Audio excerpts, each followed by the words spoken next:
You're listening to Why Germany podcast, the best place for relocation stories and expert tips, sponsored by Over the Offek, relocation agency to Germany, with your host, Eden Levine. Hello, everyone, and welcome back to Why Germany. My name is Eden Levine, and with me is Pamela. Thank you for joining. Hi, Eden. Thank you so much for having me on your show. Yeah, I'm super happy. We are going to have another story of relocation to Germany, but we're going to start with why Germany, Pamela? I am from South Africa, and I was really excited about the opportunity to move abroad and try a new experience and work and live overseas in Europe. Yeah, that already sounds like something that people would be able to identify with or to understand. But I really want to know more in depth, why did you come to Germany and how this whole story unfolds? So take us as far back as you want and as you need, and start from the beginning.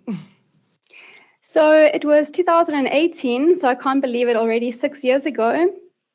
A lot of my friends were actually moving abroad, and I got really excited about the thought of living and working abroad. And I started applying for jobs all over the globe, actually, as a ballet teacher and trainer and choreographer. And I got this amazing opportunity in Münster, of all places. I'd never heard of Münster before, but I consulted with my older brother, one of my older brothers, who had lived for about 3 to 6 months in Hanover. And he had amazing things to say about Germany. So having never actually been to Germany myself, I was super excited about it and took the leap. It was only actually at the time a 9-month contract. So I thought, what's the worst that can happen?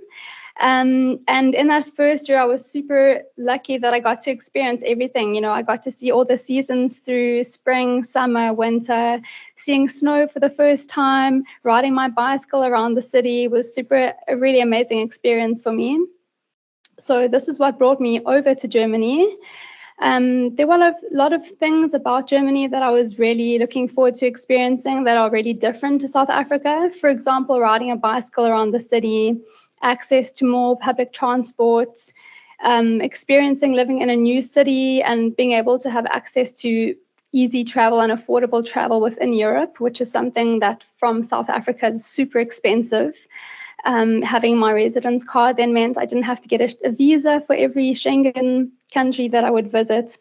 And then after doing that for about 4 years, I eventually moved to Cologne to work in social media management. And through this career, that actually also brought me to eventually move to Düsseldorf, which is where I live now.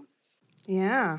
So you had a whole traveling on the way, but I want to really start in the beginning, because you're saying 2018, your environment started talking about going abroad.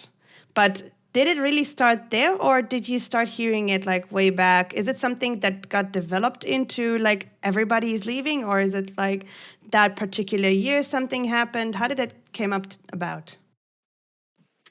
In that year, it was the end of 2016, actually. A lot of my friends were leaving South Africa. As beautiful and incredible as South Africa is, and it will truly always be my home, I think. There are a lot of problems in South Africa. There's crime as a problem. With inflation, the cost of living is increasing at a rate of knots, and the salaries don't quite match the rate of inflation, which makes it quite tough living there. So I decided to sort of use this as inspiration on my friends moving abroad to try and find an experience like this for myself. So I originally actually found a ballet teaching job in Malaysia in 2017, where I lived and worked for a couple of months. And I so enjoyed this new experience of immersing myself in a new culture, being exposed to different languages and trying different foods, driving on the other side of the road and things like that, inspired me to try find another opportunity once I then came back to Joburg. So I then went to look for more opportunities and actually got a job offer in Australia as well. But because the visa process is so complicated for someone like me who only has a South African passport, it's really limits your options of where you can move to and work. So I was just super lucky that Germany became a possibility for me. It was originally a maternity leave position that I was fulfilling. And I was just so fortunate that the lady who I was going to be temporarily replacing was super desperate to fill the spot so that she could go and take some time off during her pregnancy. And every curveball that I got thrown with the visa process, she just sorted it out for me. And then it was possible. So she helped you, the one who was leaving. She was amazing. Yeah, she and the owner of the studio were just both so amazing and so helpful, because I did have some issues at the embassy when I was applying for my visa. They actually originally turned me away and said, because I'm not coming over for medicine or finance or law or something like this, they don't know what category to put me under. And eventually I was able to come over as a freelance worker. And this was the sort of, the solution to my problem. Wow. So just for everybody to hear, you find a solution eventually. If you want it enough, and if they want you enough, find a solution. I think that's already like a good sentence that we can use for that particular episode, because it happens to a lot of people. They turn out and they say, okay, I know I can do ABC. I know I'm very good at it. I have a good amount of expertise, but I'm not sure where this lands in and how to even go about this. And it's just that you find a way. You find a way. This is, I think a lot of people need to hear that. You can find a way if you really want to.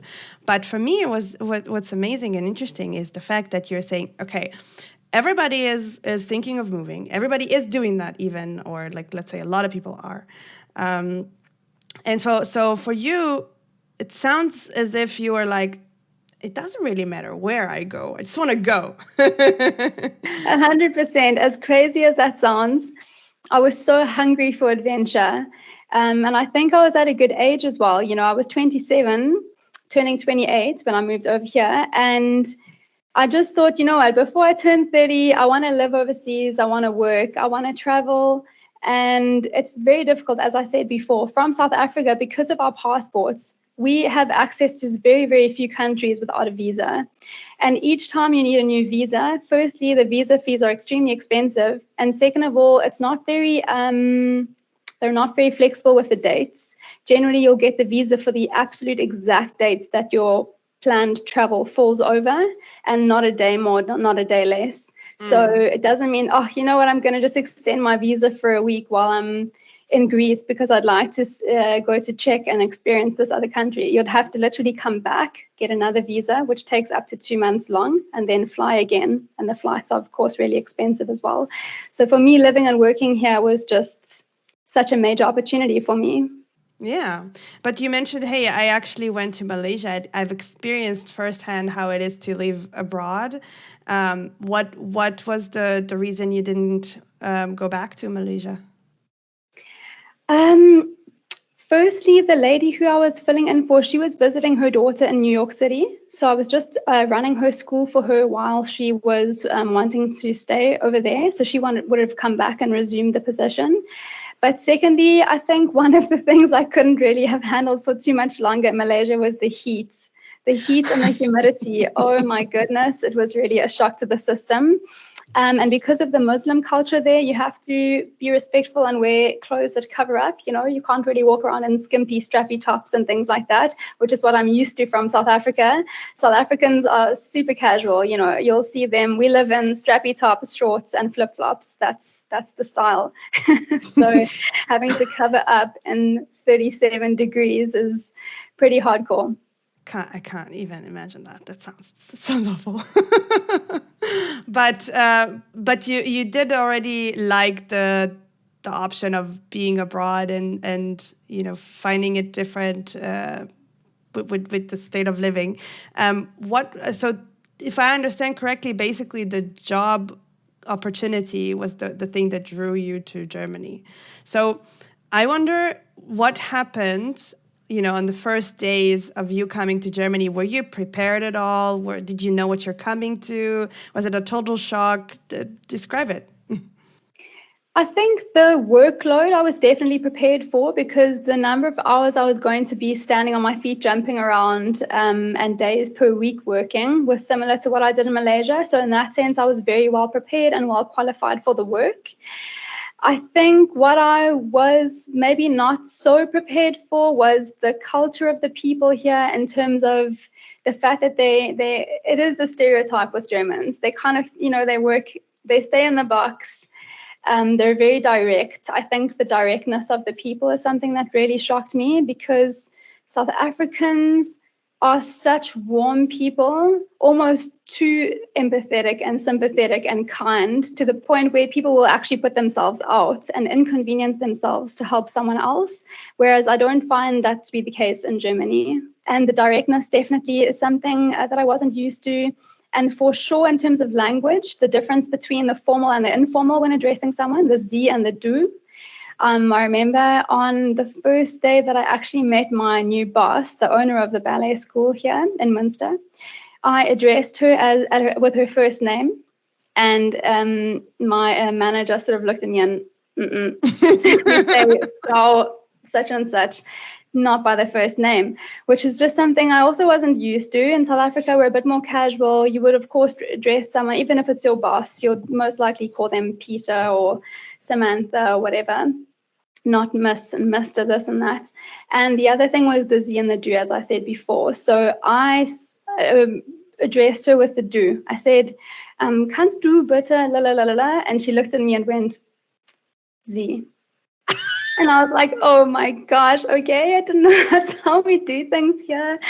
But you do quickly catch on to those things. And it's, of course, in your best interest to follow suit and, be respectful and use the Sie if it's necessary. But yeah, that was a little shock to the system. And another thing was people not queuing. People do not queue in Germany. They just jump in front. And you're like, what? No, that's not how life works. But it kind of is, yeah. That does not sound like Germans. They are actually queuing very well. It's the only thing that I've noticed that maybe was what you mean is that if another cashier is now open, they're like, I couldn't care less where I was on the row, I'm there. But that's the only time. Maybe I've just had bad experiences. Yeah, could be. No, I actually have the complete opposite, where I was in a concert. I was going to a concert, and you have the first gate in the entrance, and people were lining up like very nicely on the street outside. And you see another tiny line going on the other side. So if this is the gate, then on the left there was a whole line, very, very long. On the right, there was a very tiny queue. And we were in the middle saying, why is there a difference? And you just see people continuing to go to the left, to go really, really back to the queue. And we were like, let's see what happens if we take the shorter queue on the right. We go in, and we see people go in. There's no VIP, there's no nothing causing this difference. And we just went in like 2 minutes after, and we were like, that was confusing. Okay, they were just being like sheep, kind of. Yeah, something like that. In regards to what you mentioned with the Sie and the Du form, I actually have a very funny story, because I was helping my mom talking to the Deutsche Bahn. They had canceled her trip, and we needed to get refunded. And I called the person on the phone, and she was like, hello, my name is this and this. How can I help you? And I tried to be as nice as I could so that she would help us more. And what I know as Israeli, when you're nice, you're saying the first name. And I was like, hello, Andrea, la, la, la, la, la. And then she's like, this is not Andrea, this is Mrs. This, and you're going to address me respectfully. And you're like, what just happened? And it's not, I don't know if they're trying to be rude or intimidating, but it's just, that's just how they do things. And they just want to let you know so that you're on the same page. They see first name as being rude. So this is kind of, it's our perception is different. But nowadays I hear a lot of Germans saying like, you know what, we don't do that anymore. Or a lot of, especially young people, are like, most of the time when it's not super, super important or official, then we go with Du, and they can, handle that. But to be honest, when you're learning German, a lot of the time you're using the Z form because they're teaching you that, because most likely you're going to address people who are you don't know informally, so it's most likely you should address the Z form. So it happened that I didn't practice the do form that much, that it happened that my husband was saying Z to a child and then people were laughing. So it's just Yeah, okay, it works both ways. Yeah, it works. It can be confusing, but I mean, it's better safe than sorry in some regards. But yeah, children is already a different story. But I want to ask you, since you said you basically did not plan on coming to Germany, but yet when you were here already, you were talking in German. How did that happen? I honestly did not know a word of German. I probably Googled 4 or 5 words and phrases. That was really the limit for me. I wasn't sure how I was going to go about it, because the job, I only really got confirmed the job a few months before, and only got the visa about 2 weeks before I came over. Oh, wow. So there was a lot of uncertainty and not a lot of time. So when I came over, yes, I had no idea how I was going to go about it, but I was hoping, and I had the feeling that because I did learn Afrikaans at school, which is similar to Dutch and German in a little bit similar, that I would hopefully catch on in terms of the sentence structure and things like that, even though the vocab would be new. And I just sort of threw myself in the deep end. I asked everybody to please speak at least 50% or more German to me. Otherwise, I'm not going to learn. And I was really lucky that through my work, I worked a lot with children and teenagers. So they would help me speak German. And anytime I would make a mistake, they would instantly correct me. Whereas I find with adults, I think they're trying to be respectful and they don't want to be offensive or hurt your feelings. So they'll just let you make the mistakes and continue. But children will laugh and correct you on the spot. So that was actually a fantastic way to learn from me. And because I was doing the ballet, all of the vocabulary in ballet is French, which I've been learning since I was 4 years old, the ballet vocab. So I was able to, at least through my work, use the French vocab and demonstrate in my movements so that I could actually do the classes. But this is how I slowly started to learn the German, and then making friends with German people who I asked, please speak German to me. And if I really, really am struggling, to ask them to translate in English. And slowly but surely, this is how I found my way for the first year. And then about in March 2019, after I'd been here for a year, I then decided to go and do a language course so that I could just kind of tie up the loose ends and further my language skills. And I, of course, also used a few apps. Actually, I think I just used one language app, which was Duolingo, which was quite helpful. Yeah, so you combined both the intensive course and the app for learning. In which level are you at now at the moment? I've just done my B2 in December. Very well. And you feel like you already can fluently speak and get well integrated into the community there? Yes, I'd say honestly, I think maybe I was lucky that I do pick languages up relatively easy. I would say in my second year, I was already fluent. My vocab for sure was missing a lot of words. And I almost feel like I'll never be 100% fluent. I mean, there's just so much vocab to learn. Every single day I learn a new word, whether it's reading something or hearing something on the radio or just something I hear passing by. Every day I learn new words. So that's ongoing. But definitely within the first year, I was able to chat to friends a bit, make small talk, order things at the restaurants without having to stress too much. But definitely, I think the language is really an ongoing thing. And it's something that people should invest in and never give up on. Yeah, and I think when you're working in German, it's already improving even if you want to or not. And especially if you're saying with children who do not hold their their thoughts and they speak their minds very clearly. Although I think that the adults that are not correcting you is somewhat from stems from their wanting for you to continue to speak German, because they appreciate that so much that they would like, I'm going to try my best to understand what she's saying, even if it's not like exactly correct. So it's also kind of a good experience that you can have. But it is the position of, if you don't put yourself in that positions, then it will be harder for you to even start and to gain the confidence, because you do need that. But tell me about Munster, because I know I've been to Munster once. It looks like a very small and cozy city. And for those of you who don't know, they're trying their best to fight, I think it was Amsterdam, over the title of who has the most amount of bicycles, or like who is the bicycle city of Europe, something like that. So tell me your experience in that city.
Yeah, I remember being there. That we were introduced to this one square where it's harder for cars to go into that square because there's so many bikes going there, and I think in general in Germany the bike laws, the laws and traffic laws are actually more in favor of bike than everything else. Even like people who walk, it's like the bike is coming first. So you know that if you have your bike, you are really in favor It's for the everybody sweet else. spots, and it's honestly so quick. It's so quick and easy to get around, because I forgot to mention the promenade. There's the promenade that runs through the whole city. I think it's a total of 5 kilometers long. So you can really get from one side of Munster to the other with the promenade, and it's super quick and easy. As you said, the bikes have right of way, so the cars are going to stop for you. People have their pedestrian pathway anyway, so that's out of the way.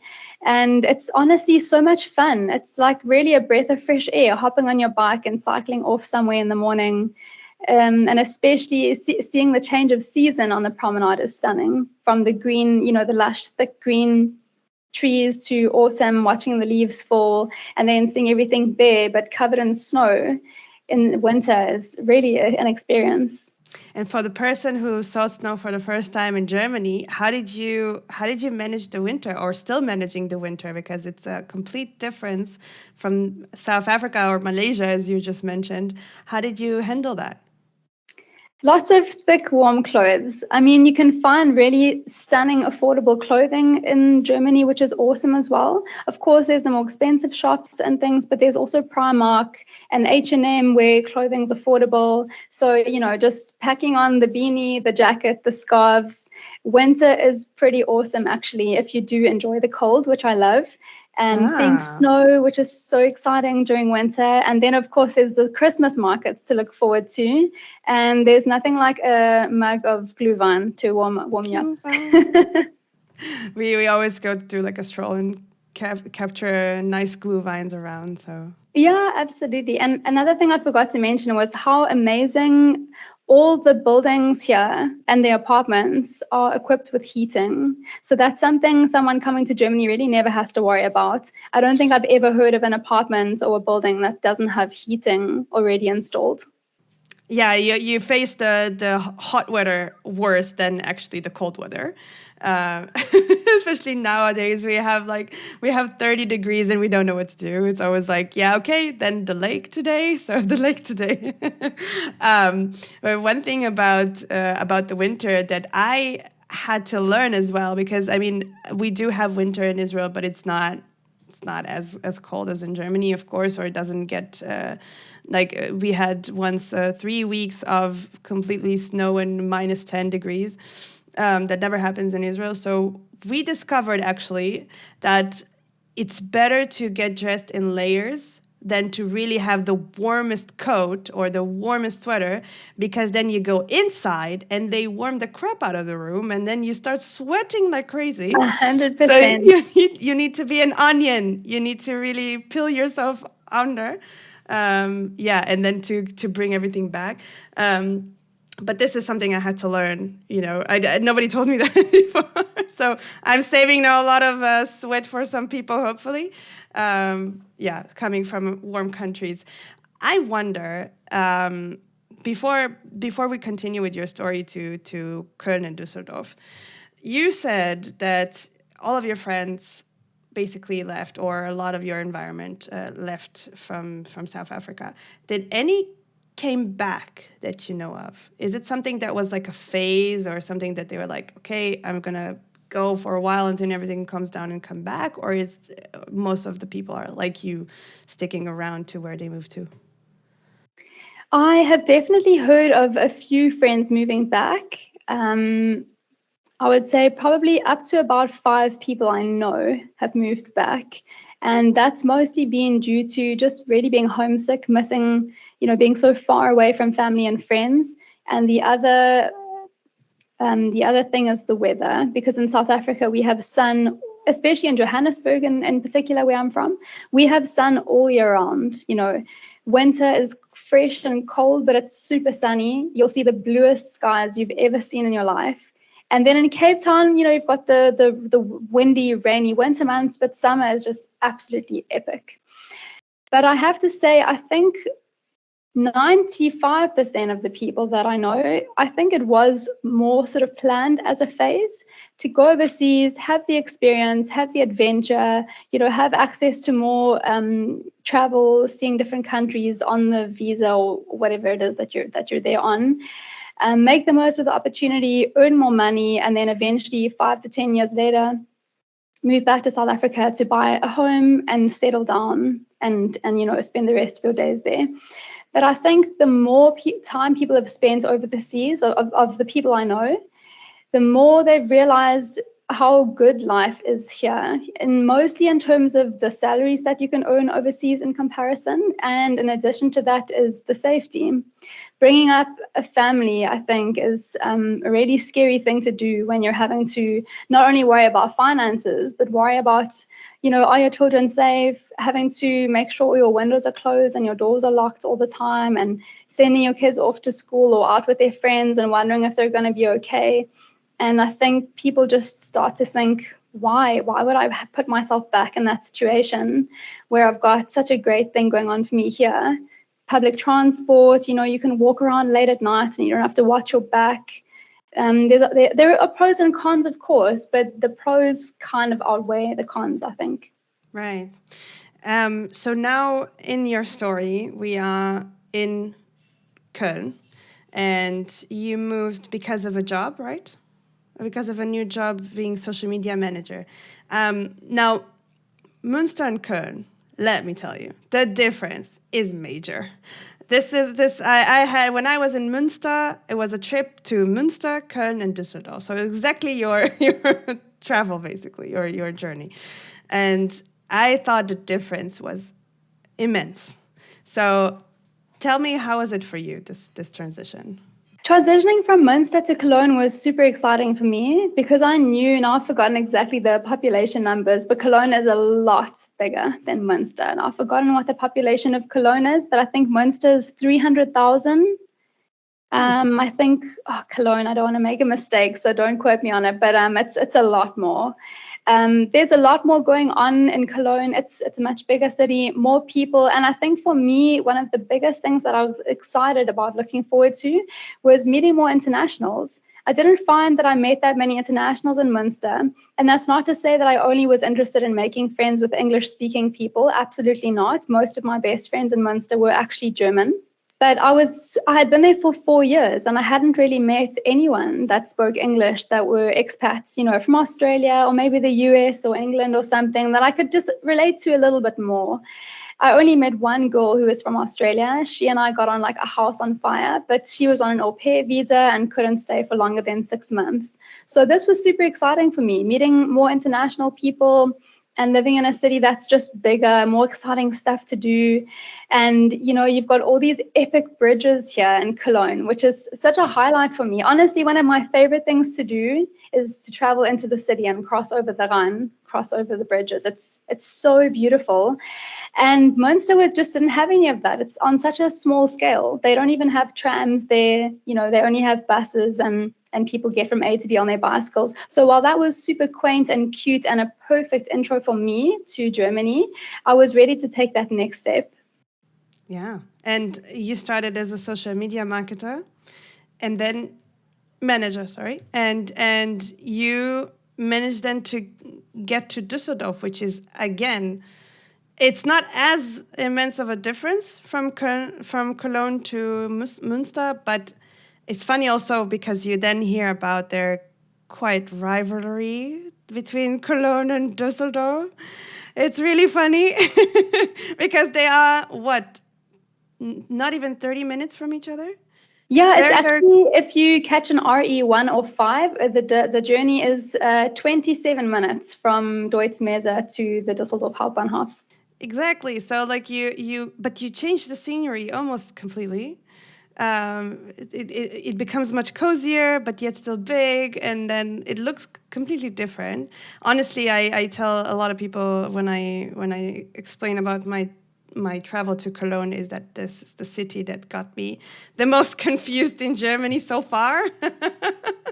Because of the public transportation, somehow they managed to confuse me, and I'm not very easily confused in that. And all kinds of other rules and things that they try to do to be very special because it's Cologne, especially the cathedral in Cologne, which is kind of like the mascot of Cologne and stuff like that. They keep it close to their heart. But then you have Düsseldorf, which I cannot understand how it can be that different. So how is it for you now in Düsseldorf in comparison to the rest of the cities you've been to?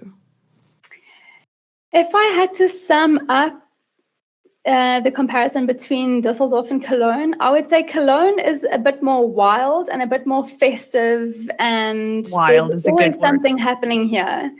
And it's a much bigger city. Düsseldorf's bigger than Münster, but smaller than Cologne. And then I'd say Düsseldorf is more corporate, if that makes sense. There's a lot more business people there. People are there to work and earn money, and it's a little bit more expensive and more difficult to find apartments.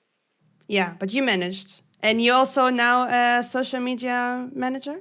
Yes, I actually have the same job title. Wow. And do you ever have this feeling of I might be coming back to South Africa, or did you find your spot here in Germany?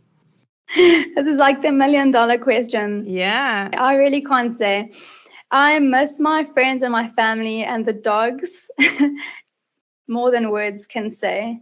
My sister's dog actually passed away 2 weeks ago, and I know a lot of people will say, "Oh my gosh, it's a dog. How can you get no?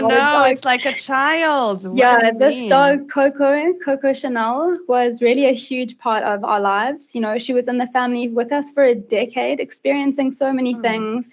She was my sister's dog.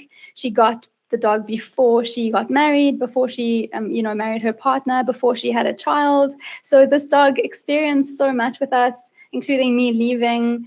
And, when things like this happen, it makes me so sad that I'm missing out on these things. I'm not there to be with my family. I wasn't there on the day to give Coco one more cuddle and one more kiss on the head before we had to bury her, or give my sister a huge hug. And when I miss out on these big, important things in life, it makes me really sad, because I think, okay, what else? What else is coming in the near future that I won't be there for, over and above the daily things like seeing my niece, not being able to see my niece and nephews and my parents and siblings every day. This breaks my heart on a daily basis. So I'm really torn. When I go home, I really feel at home. But then when I come back here, I'm like, can't wait to be back in my own apartment where all my things are and see my other friends this side of the world. So I feel at home here as well. I honestly feel a complete 50-50 split. I feel almost equally at home in both countries on completely different continents. Which I find amazing, because you're saying, hey, I don't only have one home, I actually have two. And it's great to have many places in the world where you can feel comfortable. I think it's great. And I think it helps building a really, really strong structure and stability for you to even be more adventurous, because this is the reason you wanted to leave in the first place. So that is... I find it amazing. I can't say I can. I don't feel at home in Israel whatsoever. There are the things you're used to, or there are the things that you're finally like, oh, it's not Germany because the amazing food or the sea or stuff like that.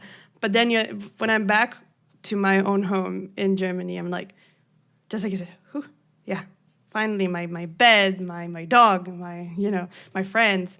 So it's already became a lot, because you are 6 years already in Germany, you said. So you have built your life here, seems like. So before we finish, we have one tip for our newcomers. And I'm wondering, what is your tip, Pamela? I definitely have several tips for newcomers, but I would say for me, over and above learning the language, the most important tip for me is finding yourself a support structure here. Especially if you're someone like me who's moved over completely alone. I moved here without a partner, without any friends or family. It can be extremely daunting and lonely. You are going to have your down days. You are going to need help when you're moving apartments, or you want to practice for a job interview or something like that. So really immerse yourself in the country and find yourself friends, and don't be shy. Don't be afraid. Just try to be brave to make friends, whether that's over Facebook groups or sitting at a restaurant, not being afraid to go out to a pub or a restaurant and sit by yourself, or sit at the bar and order a drink by yourself. Just be brave and just go for it. Yeah, I mean, what's the worst that can happen, right? Somebody is going to be like, no, I don't want to interact with you. And you're like, okay. They would be direct, as you said, most likely. Exactly. If someone doesn't want to be your friend, they will tell you. They will, absolutely. You will see, you will feel, you'll know. But it's something that you said about having a friend who is an expat but actually leaving, which brought me to like this almost conclusion, because it's something I've experienced a lot, that one benefit of having expat friends is to have somebody who can relate to you and understand you, and you can speak maybe in English, which might be more comfortable for you, and so on. And maybe you can cry on their shoulders things that you cannot do on German shoulders because they don't understand. But you always have that chance for them actually saying, you know what, that was temporary, or you know what, I actually feel like I need to go back home, and they never integrated well enough. And then you're like, I created such a strong bond with you, and now you're leaving. Whereas with German friends, that's less likely to happen. I think if you have a good mix of both expats and German friends, then you have the best of both worlds, and you will benefit from everything. And don't focus only on expat, although I did mention that a lot, that expat friends would be your best initial start, because it's less barriers. But eventually putting the focus also on finding German friends would be very smart idea. You did it backwards, as far as it seems like, in terms of starting with Germans and then going with expats. But it was also for you a good experience with learning German and practicing it. And I think that was really, really smart as well. So Pamela, I really, really want to thank you for joining. I think it was great to hear your story. And just thanks a lot.